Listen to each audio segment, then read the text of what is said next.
تو آئیے آج پاکستان کی جو حالیہ اقتصادی اور کاروباری حالات ہیں ان کا ذرا گہرائی میں جائزہ لیتے ہیں۔ ہمارے پاس کچھ مضامین اور رپورٹس ہیں۔ مقصد یہ ہے کہ سمجھا جائے کہ معیشت میں اہم تبدیلیاں کیا ہیں، کیا چیلنجز ہیں اور کیا نئے امکانات نظر آ رہے ہیں۔ یقیناً۔ اور دیکھیں یہ منظرنامہ یہ خاصا پیچیدہ ہے۔ ایک طرف تو سیلاب کی تباہ کاریاں ہیں، ان کے اثرات ابھی تک ہیں، دوسری طرف قرضوں کا بوجھ ہے جو بڑھتا جا رہا ہے، لیکن اسی کے ساتھ ساتھ کچھ اچھی خبریں بھی ہیں سرمایہ کاری کی، اور خاص طور پر ڈیجیٹل فنانس میں کافی کچھ ہو رہا ہے۔ جی، پچھلا ہفتہ بھی اگر دیکھیں تو کافی ہنگامہ خیز تھا۔ بین الاقوامی سطح پر قطر پر حملوں کی خبریں آئیں جس کے اثرات شاید ترسیلات زر پر پڑیں۔ جی ممکن ہے۔ اور ملک میں موسمیاتی ایمرجنسی کا بھی اعلان ہوا ہے، تو اس سے بھی معیشت پر دباؤ کا خدشہ تو ہے۔ بالکل۔ اسی دوران حکومت نے کہا ہے کہ وہ سیلاب متاثرین کے لیے بجلی بلوں میں کچھ ریلیف اور ٹیکس چھوٹ پر غور کر رہے ہیں، اور IMF کا مشن اس کا بھی انتظار ہے۔ اور جو معاشی محاذ ہے اس پر قرضوں کا معاملہ وہ تو واقعی بہت سنگین ہوتا جا رہا ہے۔ سرکاری قرض میں آپ دیکھیں صرف ایک سال میں 9 ٹریلین روپے کا اضافہ ہوا ہے۔ 9 ٹریلین؟ جی ہاں، اور کل قرض اب تقریباً 77.9 ٹریلین روپے تک پہنچ گیا ہے۔ اس کا مطلب یہ ہے کہ قرضوں کی جو ادائیگی ہے وہ قومی بجٹ کا تقریباً آدھا حصہ لے رہی ہے۔ آدھا حصہ؟ تو پھر ترقیاتی کاموں کے لیے کیا بچتا ہوگا؟ بالکل یہی مسئلہ ہے۔ ترقیاتی منصوبوں کے لیے فنڈز میں کٹوتی کرنا پڑ رہی ہے، اور پھر آگے دیکھیں مالی سال 26 تک 26 ارب ڈالر کی بیرونی ادائیگیاں کرنی ہیں۔ یہ بھی ایک بہت بڑا چیلنج ہے۔ یہ واقعی بہت بڑے اعداد و شمار ہیں، لیکن ان چیلنجز کے باوجود جیسے آپ نے کہا کچھ مثبت خبریں بھی ہیں۔ مجھے سب سے دلچسپ بات یہ لگی کہ آٹوموٹیو سیکٹر نے حیران کن طور پر اچھی کارکردگی دکھائی۔ جی۔ اگست میں 14,000 سے زیادہ گاڑیاں فروخت ہوئیں۔ یہ پچھلے سال اسی مہینے کے مقابلے میں 62% زیادہ ہے۔ اس کی کیا وجہ ہو سکتی ہے؟ دیکھیں حتمی طور پر تو کہنا مشکل ہے۔ ہو سکتا ہے یہ کچھ عرصے سے رکی ہوئی جو طلب تھی، یعنی پینٹ اپ ڈیمانڈ، وہ نکلی ہو، یا شاید نئے ماڈلز آئے ہیں تو لوگوں نے خریدا ہو۔ اچھا۔ لیکن اس مشکل معاشی صورتحال میں یہ یقینی طور پر ایک حوصلہ افزا اشارہ تو ہے۔ صحیح۔ اس کے علاوہ ایک اور اہم چیز اہم معدنیات کے شعبے میں امریکی کمپنی USSM کے ساتھ $500 ملین کا معاہدہ ہوا ہے۔ اوہو، یہ تو بڑی خبر ہے۔ جی ہاں، یہ کافی اہم پیش رفت ہے، اور یہ اس شعبے میں مزید بین الاقوامی سرمایہ کاری کے لیے راہ ہموار کر سکتا ہے۔ اور کارپوریٹ سیکٹر میں بھی کافی حرکت نظر آ رہی ہے۔ کئی کمپنیاں نئی سرمایہ کاری کر رہی ہیں، توسیع کے منصوبے بنا رہی ہیں۔ مثال کے طور پر تھل لمیٹڈ ہے، وہ مظفر گڑھ میں $16 ملین لگا رہے ہیں۔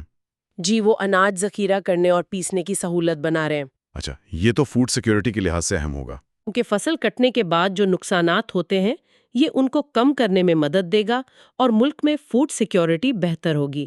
اور سیلاب کے بعد تو یہ اور بھی ضروری ہو گیا ہے۔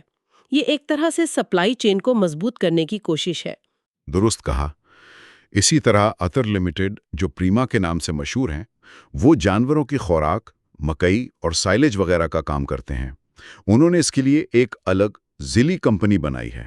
جی۔ اور اسمائل انڈسٹریز کوکومو والے، انہوں نے اسپین میں ایک کمپنی بنائی ہے۔ ہاں، یہ یورپی مارکیٹ تک رسائی کے لیے ہے۔ صحیح۔ اور برکت فریزین ایگرو، انہوں نے بھی پولٹری لیئر فارمنگ یعنی انڈے دینے والی مرغیوں کے فارم میں کوئی $690 ملین کی سرمایہ کاری کا اعلان کیا ہے۔ اگر ہم ان سب منصوبوں کو ملا کر دیکھیں تو یہ ظاہر کرتا ہے کہ کمپنیاں کیا کوشش کر رہی ہیں۔ وہ سپلائی چین بہتر بنانا چاہ رہی ہیں، اپنے کاروبار کو متنوع بنا رہی ہیں، بین الاقوامی منڈیوں تک پہنچنا چاہ رہی ہیں، اور خوراک کی پیداوار میں خود کفالت بڑھانے کی کوشش کر رہی ہیں۔ یہ سب ملک کی معاشی ترقی کے لیے مثبت اشارے ہیں۔ ان کاروباری سرگرمیوں کے ساتھ ساتھ ٹیکنالوجی، خاص طور پہ ڈیجیٹل مالیات میں بھی، جیسا آپ نے شروع میں کہا، اہم پیش رفت ہو رہی ہے۔ اسٹیٹ بینک اپنا ڈیجیٹل روپیہ یعنی central bank digital currency CBDC اس کا آزمائشی مرحلہ شروع کر رہا ہے۔ اس کا مقصد کیا ہے؟ اس کا بنیادی مقصد تو یہ ہے کہ لین دین زیادہ محفوظ ہوں، تیز ہوں اور کیش کے بغیر ہوں۔ اس سے مالی شمولیت یعنی زیادہ لوگوں کو بینکنگ سسٹم میں لانے میں بھی مدد ملے گی۔ اور کرپٹو کرنسی کے حوالے سے بھی ایک بڑی خبر آئی ہے۔ جی ہاں، یہ کافی اہم قدم ہے۔ نئی Pakistan virtual asset regulatory authority PVAR اس نے کرپٹو ایکسچینجز کے لیے لائسنس جاری کرنے کا عمل شروع کر دیا ہے۔ اچھا، پاکستان میں اتنے سارے فیک کرپٹو کے؟ اندازہ ہے کہ تقریباً 40 ملین کرپٹو صارفین ہیں اور سالانہ لین دین کوئی $300 ارب کا ہے۔ $300 ارب؟ جی، تو یہ ریگولیشن جو ہے یہ اس بہت بڑی مارکیٹ کو قانونی دائرے میں لانے اور اسے عالمی معیارات کے مطابق ڈھالنے کی ایک کوشش ہے۔ یعنی مقصد ایک شفاف، ایک ریگولیٹڈ ڈیجیٹل اثاثہ جات کا ایک ایکو سسٹم بنانا ہے۔ اس سے ایک اہم سوال یہ بنتا ہے کہ یہ ریگولیشن عملی طور پر کتنی مؤثر ہوگی؟ کیا یہ صارفین کا اعتماد بحال کر پائے گی؟ دیکھیں، یہ تو وقت ہی بتائے گا۔ چیلنجز تو یقیناً ہوں گے، لیکن یہ صحیح سمت میں قدم ضرور ہے۔ آخر میں ذرا مارکیٹ پر بھی نظر ڈال لیں۔ پاکستان اسٹاک ایکسچینج PSX میں پچھلے ہفتے سرمایہ کار ذرا محتاط نظر آئے۔ KSE 100 انڈیکس میں بہت معمولی سا اضافہ ہوا۔ جی، لگتا ہے منافع خوری ہوئی ہے۔ ہاں، لگتا ہے سرمایہ کار منافع وصول کرنے کے بعد اب مانیٹری پالیسی کے اعلان کا انتظار کر رہے ہیں۔ اثاثہ جات کے انتظام یعنی AUM کے لحاظ سے المیزان، NBP فنڈز اور MCB فنڈز یہ بدستور سرفہرست ہیں۔ جی، یہ دکھاتا ہے کہ جو بڑا ادارہ جاتی سرمایہ ہے وہ کن کمپنیوں پر اعتماد کر رہا ہے۔ تو ان تمام باتوں کا خلاصہ کیا ہے؟